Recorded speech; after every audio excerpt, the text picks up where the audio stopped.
Hi, my name is Laura Mulvey. I'm a British feminist film theorist and I'm currently a professor of film and media studies at Birkbeck, University of London. I'm an old but wise woman and I've had a husband, but he died many years ago.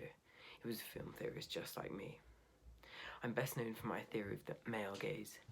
My theory rebels against the 50s perfect housewife and the expectation that women will be passive, submissive, have an hourglass figure, and that she must be sexy for her man. My theory was devised in the late 60s to early 70s. I reject the idea that men were dominant in society. I propose that women degender themselves of sexuality and femininity in order to bring out the post-feminist society, which consisted of both genders having legal equality.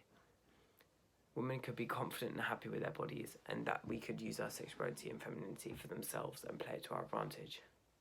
Male characters in film are seen as the protagonists and they are represented as active participants in order to drive the narrative forward. Female characters were shown as passive and respond to the actions of the male characters.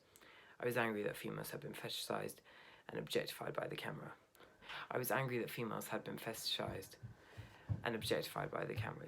Here's the male gaze part. As most, if not all, cameramen were men, and that the Hollywood industry was controlled by men. I proposed that the camera angles could be used to fetishize the body parts of the female, which would sexualize them and objectify them in film. I believe that Hollywood is guilty of this and making it acceptable for men to look at the woman in this way, and is therefore responsible for lots of the gender stereotyping. The male gaze forces them to be presented as an object rather than a person. My essay, called Visual Pleasure and Narrative Cinema, was the subject of much interdisciplinary discussion among theorists. Critics would point out that my arguments imply the impossibility of the enjoyment of classical Hollywood cinema by women.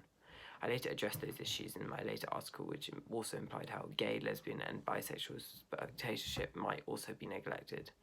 As you can see, I'm very passionate about this subject, as it can be applied in lots of areas of film.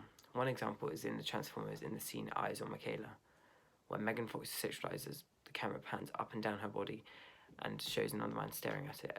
She is hardly wearing any clothes, which again objectifies her.